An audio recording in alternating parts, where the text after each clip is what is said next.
Hello, good afternoon everyone and welcome back to my channel Vlogging by Moha and welcome back to my another new vlog.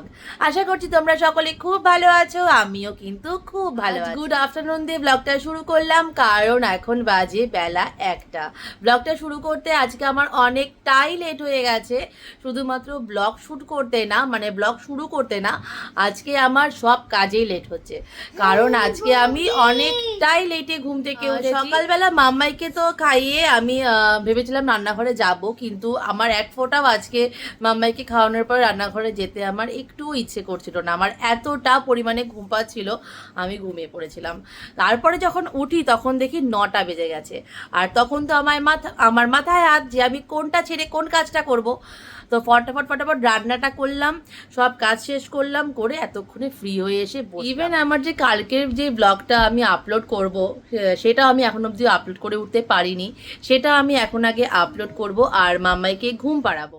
ব্লগটা শুরু করিনি ঠিকই, কিন্তু আজকে যা রান্না করেছি সেটা ভিডিও করে রেখেছি তোমাদের সাথে শেয়ার করব বলে।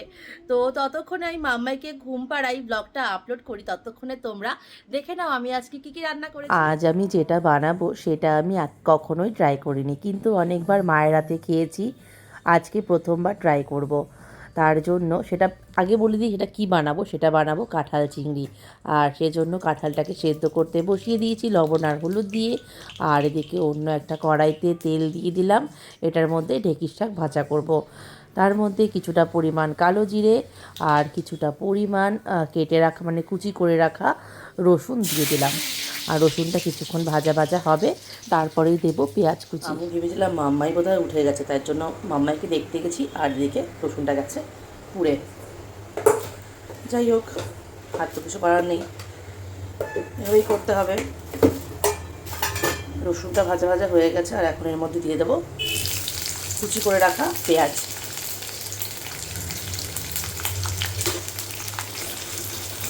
ঢেঁকির শাকটা পেঁয়াজ রসুন ছাড়া ভালো লাগে না খেতে, আমার পেঁয়াজ রসুন দিয়েই খেতে ভালো লাগে। এটা ভাজা ভাজা হোক, তারপরে দেবো শাক আর লঙ্কাটা। এর মধ্যে দিয়ে দেবো কিছুটা পরিমাণ লবণ, লবণ আর দেবো না, লবণ একবারে দিয়ে দিলাম, যদি লাগে তাহলে পরবর্তীতে দেবো লবণ। পেঁয়াজটা একটু ভাজা ভাজা হোক। তোমরা প্লিজ আমার কড়াইটা একটু ইগনোর করে নিও, আমি কড়াই মাজতে পারি না, আগেও বলেছি, তার জন্য আমার কড়াইয়ের অবস্থা।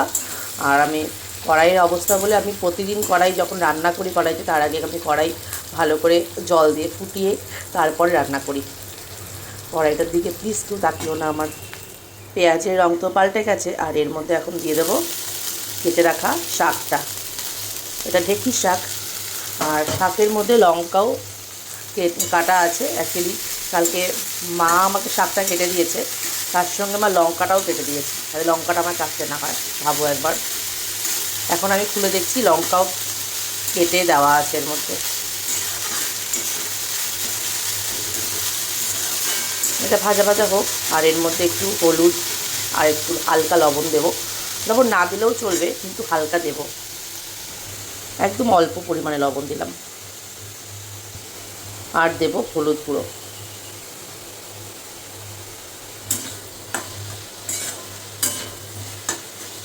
আর তো কিছু দেবো না এটার মধ্যে, এখন এটা ভাজা ভাজা হবে, কম আঁচে আছে। ভাজা ভাজা হোক, লবণ হলুদটাকে মিশিয়ে দিই, তারপর এটা ভাজা ভাজার জন্য রেখে দিই। এদিকে আমার কাঁঠাল ফুটে গেছে, মানে সেদ্ধ হয়ে গেছে, তুলে নেব জল থেকে। গ্যাস বন্ধ করে দিয়েছি আমি অলরেডি। কাঁঠালটা তো সেদ্ধ করে তুলে রেখেছি, আর এখন কাঁঠালটাকে ভাজবো। তার জন্য এখানে তেল গরম করতে দিয়ে দিয়েছি, তেলটা একটু বেশি গরম হয়ে গেছে। আর এখন এর মধ্যে দিয়ে দেবো, বাটির থেকে জল পড়ে ছিটকে গেছে, আর এখন দিয়ে দেবো এর মধ্যে কাঁঠালগুলো।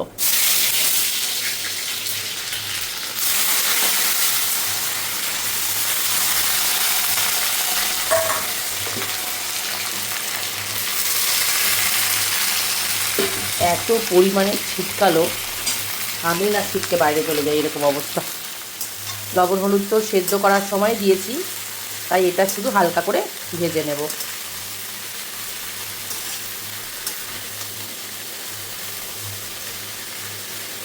এটা আস্তে আস্তে ভাজা হোক, ততক্ষণে এদিকে শাকটা দেখি আমি। শাকটাও আমার অলমোস্ট হয়ে গেছে, আর একটু ভাজা ভাজা হোক, তারপর নামাবো। শাকের তেলটা আজকে একটু বেশি হয়ে গেছে, শাকে একটু কম তেল হলেও হয়ে যায়, আজকে তেলটা বেশি হয়ে গেছে শাকে। আর একটু মজুক। চিংড়ি ধুয়ে রেখেছি, এর মধ্যে এখন লবণ হলুদ মাখিয়ে রাখবো, তারপরে এটাকে ভাজবো। একে একে দিয়ে দিচ্ছি এর মধ্যে হলুদ আর লবণ, জাস্ট মাখিয়ে রাখার জন্য।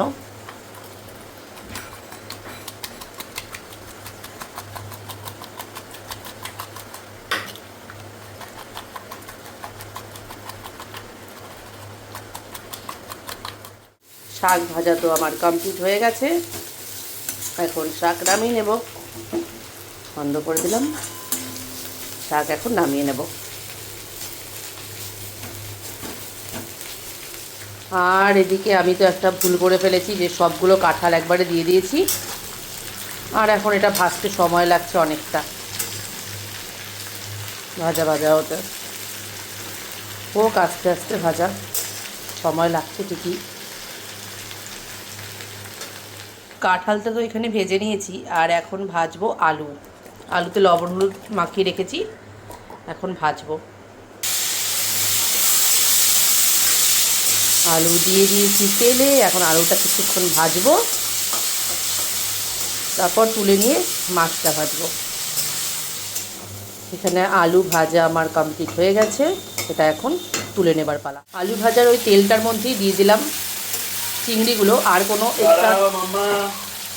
কোনো এক্সট্রা তেল দেইনি। আর এদিকে অরিশকে বলেছি একটু আম কাটতে, আর মাম্মাই পাপা করে পাগল হয়ে যাচ্ছে। আর এদিকে আমার সব ভাজাভুজি কমপ্লিট। এখানে কাঁঠাল আর আলু ভেজে রেখেছি, এখানে চিংড়ি ভেজে রেখেছি। চিংড়িটা একটু কম করে ভাজা আছে, কারণ বেশি করে ভাজলে তো চিংড়িটা শক্ত হয়ে যাবে। আর এখন বসাবো রান্না। যেই তেলটার মধ্যে আমি চিংড়িটা ভেজেছিলাম, সেই তেলটার মধ্যে আর একটু তেল দিয়ে দিলাম। তেল হালকা গরম হয়ে গেছে, এর মধ্যে দিয়ে দিলাম কিছুটা গোটা জিরে। মাছ ভেজেছিলাম বলে ওটা ফেনা উঠে যাচ্ছে, ব্যাপার না, সে ঠিক হয়ে যাবে। আর এর মধ্যে দিয়ে দিলাম কিছুটা পরিমাণে রসুন কুচি। রসুন বাটা দেবো বলে অল্প কুচি দিয়েছি। রসুনটা তো এখানে ভাজা ভাজা হয়ে গেছে, আর এখন এর মধ্যে দিয়ে দেব বেশ কিছু পরিমাণে পেঁয়াজ কুচি। পেঁয়াজ কুচিটা একটু বেশি পরিমাণেই দিলাম, কারণ কাঁঠালে একটু বেশি পরিমাণ পেঁয়াজ দিলেই খেতে ভালো লাগে। আমি তো কোনোদিনও বানাইনি, মা আমায় কালকে বলছিল যে বেশি পরিমাণে পেঁয়াজটা দিলে খেতে ভালো লাগে, তাই দিলাম।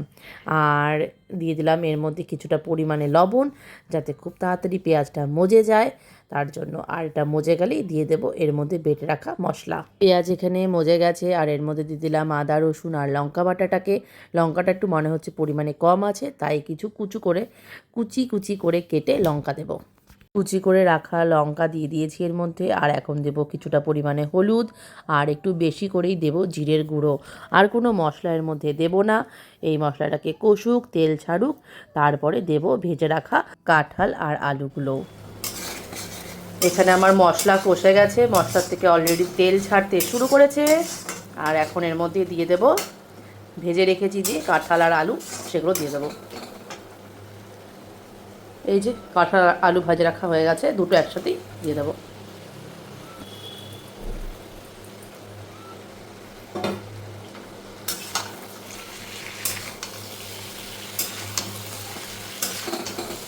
এক হাতে ক্যামেরা ধরে এক হাতে কড়াই নাড়ানো, মানে খুন্তি নাড়ানো খুব টাফ।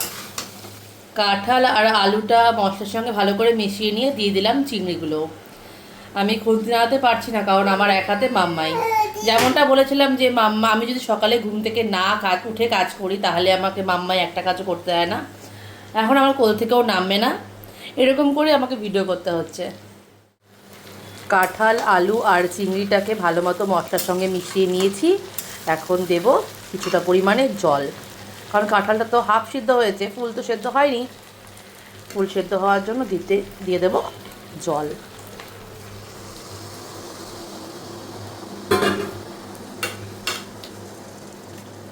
জলটা টানবে, তারপরে নামানোর সময় দেব গরম মশলা আর ঘি। আমার কাঁঠাল চিংড়ি রান্না করা অলমোস্ট কমপ্লিট। জল অনেকটাই টেনে এসছে, আর একটু টানবে। একদম শুকনো শুকনো করেই করব, ঝোল ঝোল রাখবো না, কারণ কাঁঠালটা আমার শুকনো শুকনোই ভালো লাগে খেতে। আর এখন এর মধ্যে নামানোর আগে দেব গরম মশলার গুঁড়া দেবো ভেবেছিলাম, কিন্তু গরম মশলা খুঁজে পাচ্ছি না, তাই ঘি দিয়েই নামাতে হবে। রেডি আমার কাঁঠাল চিংড়ি।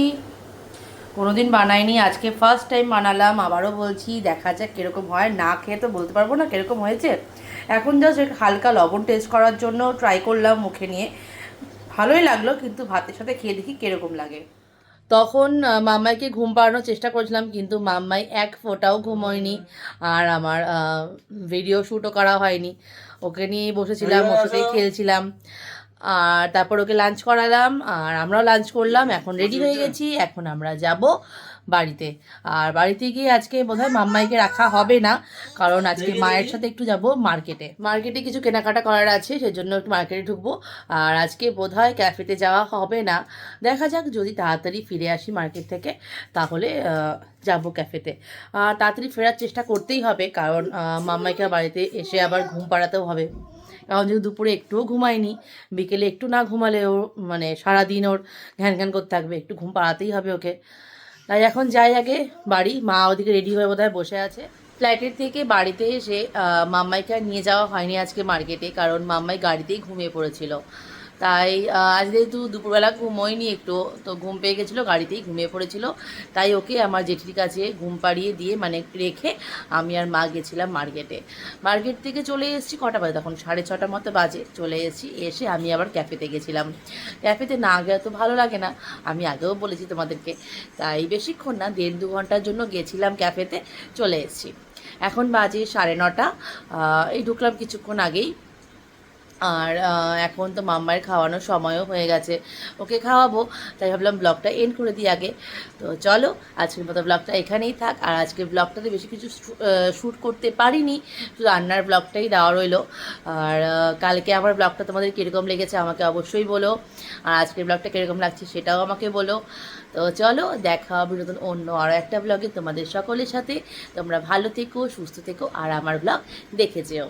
আর যারা এখন আমার চ্যানেলটাকে সাবস্ক্রাইব করোনি, তারা প্লিজ আমার চ্যানেলটাকে সাবস্ক্রাইব করে দিও। আর যদি কিছু ভালো লেগে থাকে আমার ভিডিওটাতে, একটা লাইক কিন্তু অবশ্যই করে দিও। সো চলো, দেখা হবে নতুন অন্য আরও একটা ব্লগে। Tata, bye bye, good night.